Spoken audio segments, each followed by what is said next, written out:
Um, Thank you for coming.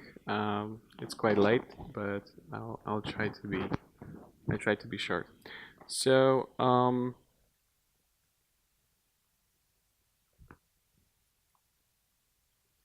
okay, clicker's not working. Anyway,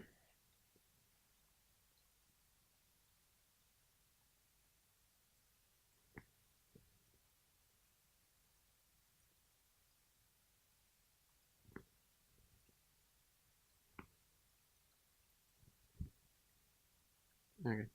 So my name is Paweł Prażak. I work at Visuals Lab with Bartek. I was a Java developer, but now I do mostly um, something between development, operations, and security. We're building a hybrid cloud Kubernetes-based platform for one of our customers. So, the thought about giving those two talks was mostly about sharing the experience of running or actually building a Kubernetes distribution and running it in production for a year and a half now. So yeah, everything that's here is what we actually tested in production. So we'll be talking about container networking, specifically in Kubernetes. Kubernetes has an abstraction called Container Network Interface. It's basically a provider that's responsible for providing one IP address per pod and some network connectivity. But before we dig a little deeper, let's remind ourselves, what is a container? So basically, I think of a container as a box that's made out of Linux kernel features. Mainly it's namespaces and control groups, but also it's AppArmor, SA Linux, seccomp, no new privs, and capabilities. So every time I think of a container, I think about a Linux process with some isolation. So let's have a quick look at Kubernetes from 3048 meters because I love metric system. And this is like the basic architecture of how Kubernetes main components work. We have obviously API, that's the central point. It's backed by etc.d, and it's used by kubecontrol, controller, scheduler, kubelet, and kubeproxy in this example. Kubelet, on the other hand, runs on every node, and it communicates with CNI for the network and CRI for runtime. CNI is container runtime interface. It's basically Docker in our case, and container network interface provides the network. That's what we'll be talking about today. In our case, it will be Canal, which is Flannel and Calico put together. So Kubelet is a node agent. It runs on every node, and it manages every pod lifecycle. It communicates with API to learn about the cluster state and provides node API, so the API can learn about the node state. Container runtime and container network must be available in order to consider node ready. Then what's a pod? Well, pod is basically a group of containers. They run on the same node. They share the network namespace, which will be particularly important in this talk. They are also managed as a group, and they share container volumes. And the pod lifecycle is managed by the kubelet. Services. This is more interesting for us. Services provide something called virtual IP address. And a group of pods can get this virtual IP address based on labels. kubeproxy and kubedns are also quite important here. kubeproxy uses IP table tricks, basically destination network address translation and connection tracking to create those virtual addresses using IP tables. We also can have node ports. Some of the services will also have node ports. Node ports are basically ports that are open on all nodes with the same port number, which is useful when you want to communicate from the outside to the cluster, for example, from a load balancer. kubedns is the default DNS provider. It provides service discovery, and it's basically internal DNS server for the cluster.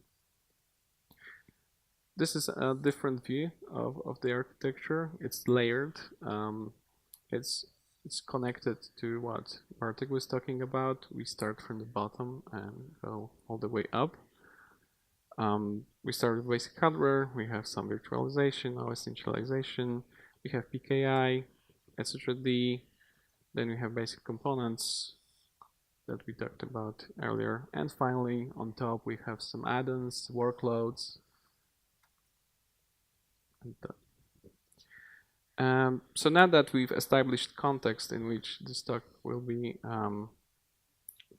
given, let's have a deeper look into networking itself. There's no magic in networking. We just have complex things and we have complicated things. Container networking is mostly just protocols, specs, Linux kernel, and some cables. So hopefully after this talk it will be more complex than complicated. We'll be talking mostly about TCP, UDP, IP, and VXLAN. We'll briefly mention VLAN and MAC. We also will deal here with things like network namespaces, IP tables, and root tables, which are Linux kernel standard features. So here we have an example of a two-node system that we'll use to illustrate a few examples of how packets are routed between various components of the system. So on the left, those here are pods. They are running on the cluster itself, and they are providing services for the cluster. So in an essence, they're basically self-hosted. It's the self-hosted part of the Kubernetes. So to go through them briefly, FlannelD is half of our CNI provider in this case, because FlannelD and Calico are two parts that make Canal work. Basically, Calico is the primary CNI provider, and it delegates to FlannelD in terms of encapsulation of packets that need to go through cloud provider or bare metal network. So I think of CNI provider as basically an IP vending machine. It just gives IP addresses to pods. It's its main job, and it also needs to handle the routing. It needs to put routing in place. So you basically that's it for FlannelD. Kubeproxy, I like to call it service controller. It's actually how it should be called, in my opinion. Kubeproxy is a historical name because it used to be a proxy. It's not a proxy anymore. Actually, in our case, it's done all here in the IP tables. So it's not a proxy anymore. It's all done in the kernel space. And the same is true for FlannelD. FlannelD also does encapsulation in VXLAN kernel module. So the data path never leaves the kernel space. kubedns, I like to call it service DNS because that's essentially its role. It provides DNS for services. And Calico, I only briefly mention it here. Calico gives us, in this case, only the part that implements so-called network policies in Kubernetes. It's essentially distributed firewalls. So it's basically IP tables with control plane that's backed by Kubernetes state. Okay, so on the right we have an example, more of a diagram of VXLAN encapsulated packet. So this is the original, the red one is the original packet, and here are some additional headers that are added. That's essentially how encapsulation works in this case. We just add more headers. And here we have our packet in flight. So let's see how it works for pod-to-pod communication.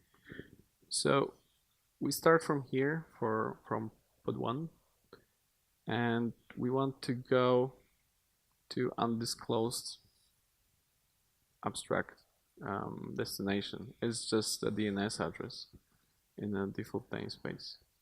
We have some service basically, and for the sake of this example, we assume that's how it looks like. We need to resolve it, so we ask kubedns for its IP address, and kubedns obliges and gives us the service virtual IP address. Virtual IP means in this case that this IP does not point to any endpoint. It's not physical. It's just created using IP tables magic in this case. So we need to go deeper. So now we want to go to service 4 instead of a DNS address. But we need to know what is the actual pod that we want to communicate with. So it's done on the IP tables layer, and reading those rules is almost impossible for any human being that's not involved in kernel development, but it works really simply. It's basically choosing at random any pod that has the same label that was configured.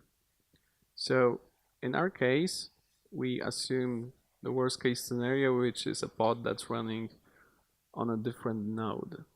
So we assume that pod number 4 is the one that we want to communicate with.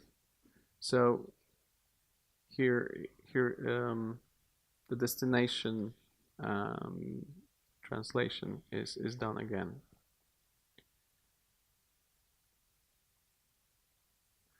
In order to communicate with a different node, in our case, we need to encapsulate the packet, because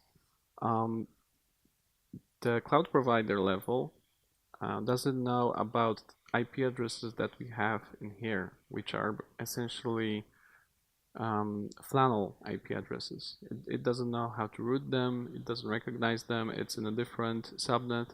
So we need to encapsulate it. So we encapsulate our MAC packet into a UDP packet.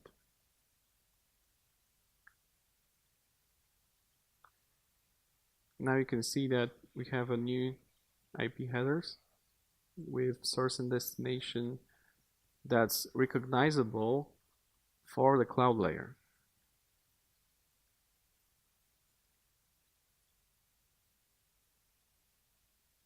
Now it's time for some decapsulation. We do essentially the reverse.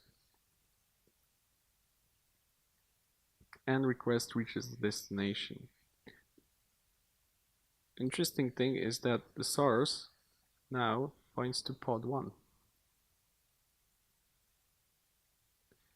Now we need to send some response, so we basically swap the source and destination, add the headers again, send it over, decapsulate, undnat.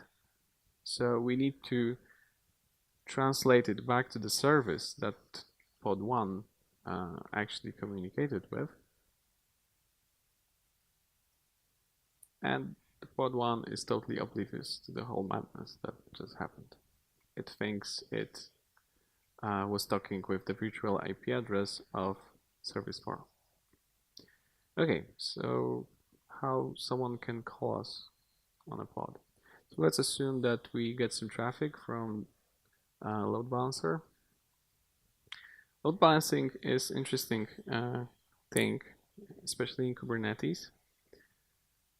So you have a 50-50 chance of hitting either of nodes. But the problem is that ELB doesn't know anything about pods. It only knows nodes. So, for example, if we would be running 4 pods on the same node and the other node would have only 1, then the distribution would be totally different. So, for example, let's assume that pod 1 and 2 and 4 are replicas of the same service. Then the actual distribution would be 25%, 25, and 50. So that would cause overloading of this pod. And that's obviously not something we want to have. That's why Kubernetes guys added the service layer, which is basically a distributed load balancer. So this load balancing is then basically next, what happens after this load balancing is another load balancing inside the Kubernetes. You can by the way opt out from this policy, but then you opt in for the non-balancing problem. Okay, so we again assume worst case scenario that will be we hit different node for the service than the actual pod is. We hit node 2 because that's what ELB chose, but the actual pod is here. So we need to do our little dance again, add some headers, send it over, decapsulate, boom. Request received. Then we do the opposite. We do some header rewriting again. And the client never knew it talked with anything different than the LB. Okay, now the reverse, from pod to external. So first, the source is rewritten to node's internal IP address, and then to external IP address through the NAT gateway. And basically we have the reverse on the response. So here's some prior art, guys we can talk about this in details because they implemented it. I highly recommend checking out those. You can find me on Twitter if you want. And thank you.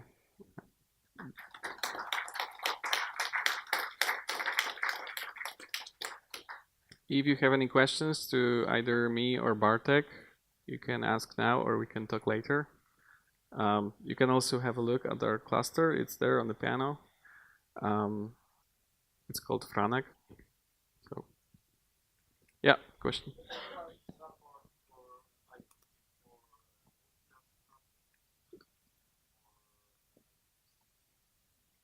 Could you repeat the first part?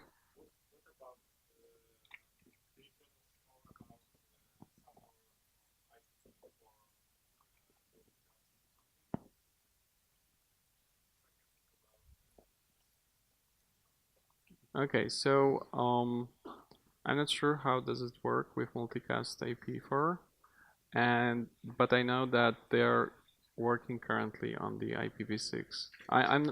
I don't think it's production ready right now. It's not something we run on production definitely. We run on IPv4, but I know that IPv6 is in the works.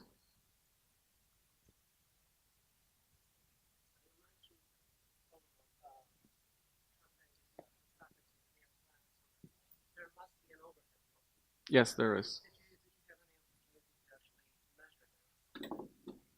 No, we haven't measured it. It never caused us enough problems to actually try to measure it, but we definitely plan to replace it with full Calico once we get different priorities sorted. Yes.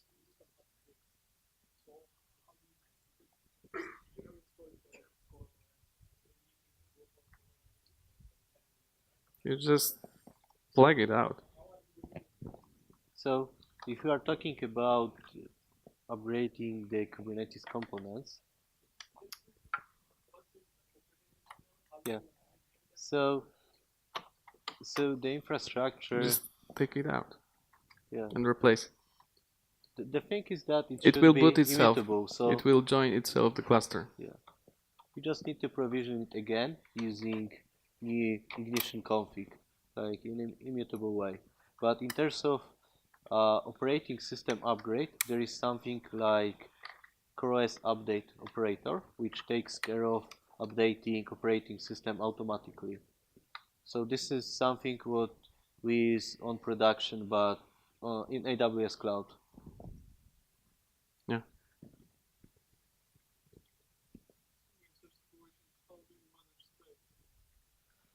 We don't manage state. State is out of the Kubernetes cluster for now. If we are talking about databases, we can run some cache service, but I'm not sure if Kubernetes is mature enough to deal with databases.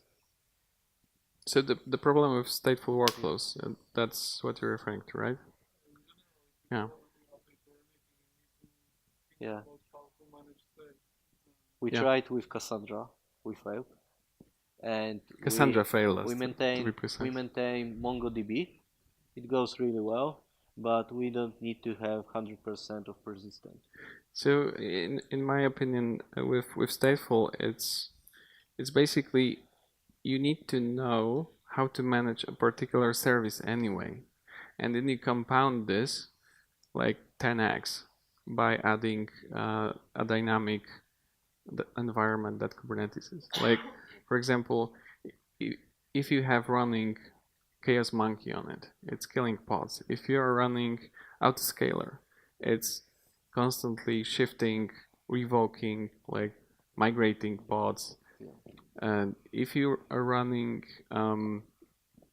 node auto updater, it's killing the nodes. It's running them anew, and also AWS can, on a short notice, kill your EC2 instance actually. So there are lots of different ways that it can go wrong when the workload is not prepared for this kind of environment. So if you, it's not enough to containerize something. You need to make it.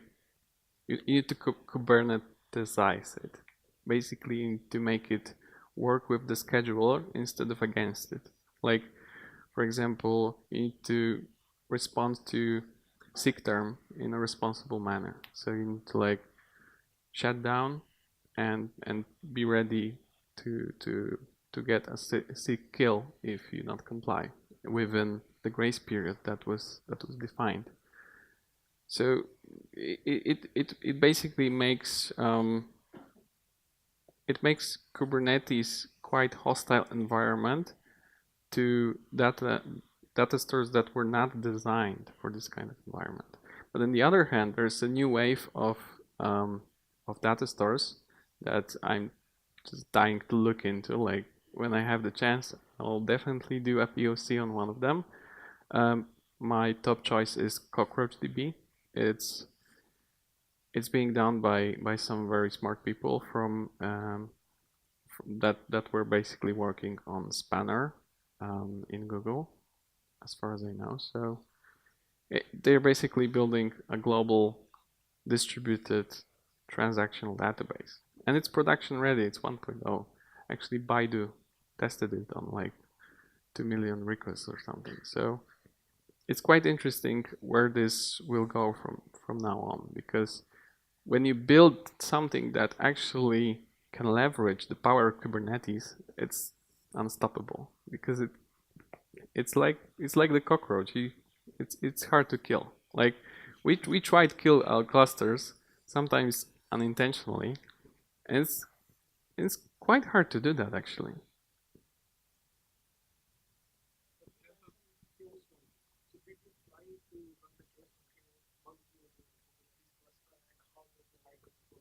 Yes. Yes, we found a bug in Cassandra in that way. Yeah.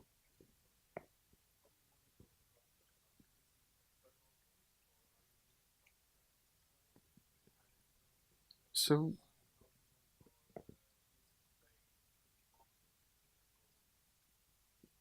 okay, so yes, we use Hipster for like to have it in CLI to have kube control return on top nodes and top pods.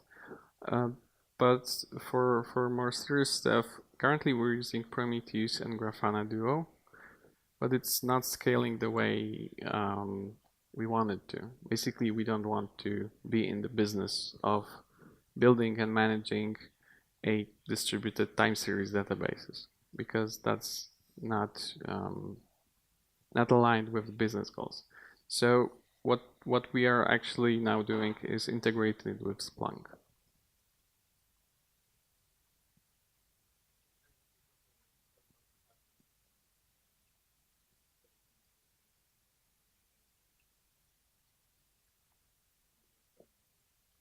Yeah, you can use Prometheus. It's fine if you don't mind actually maintaining it basically because you will run into scalability problems and you will run into availability problems. It's inevitable.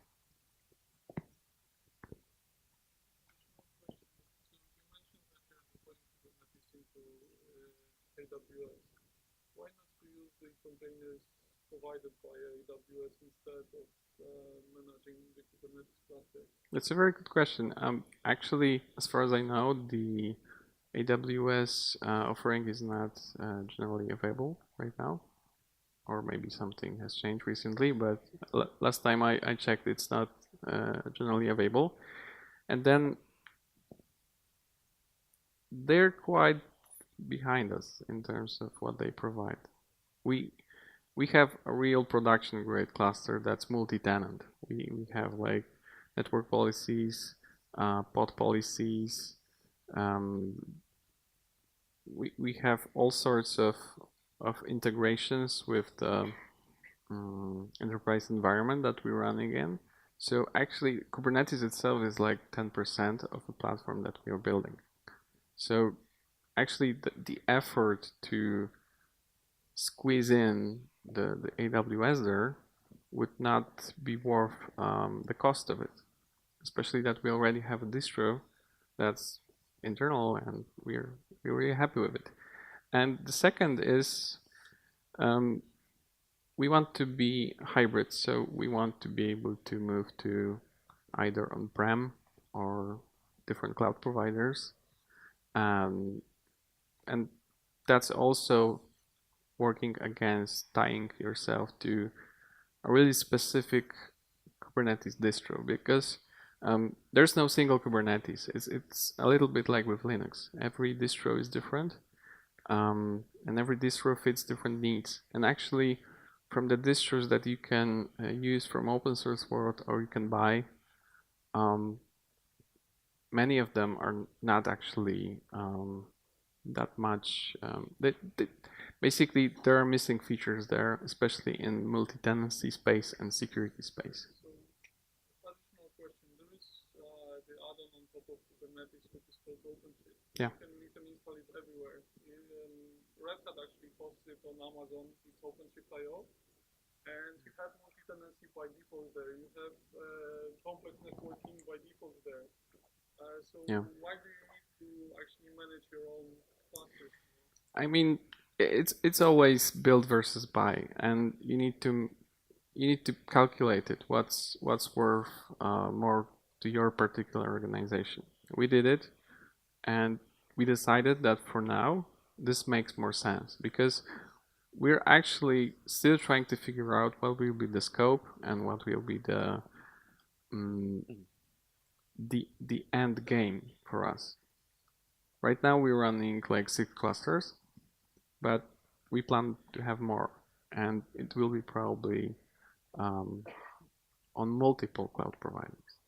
So when you get all of that, when you take all that into account, suddenly it turns out that you cannot tie yourself to a particular cloud provider. You need to be nimble. You need to be able to experiment. Like, for example, distributed or actually federated authentication to Kubernetes. It's something that we had to build. It's not something you can buy. There's no cloud provider or any other provider that I know of who can give you federated access to Kubernetes API. And we built it.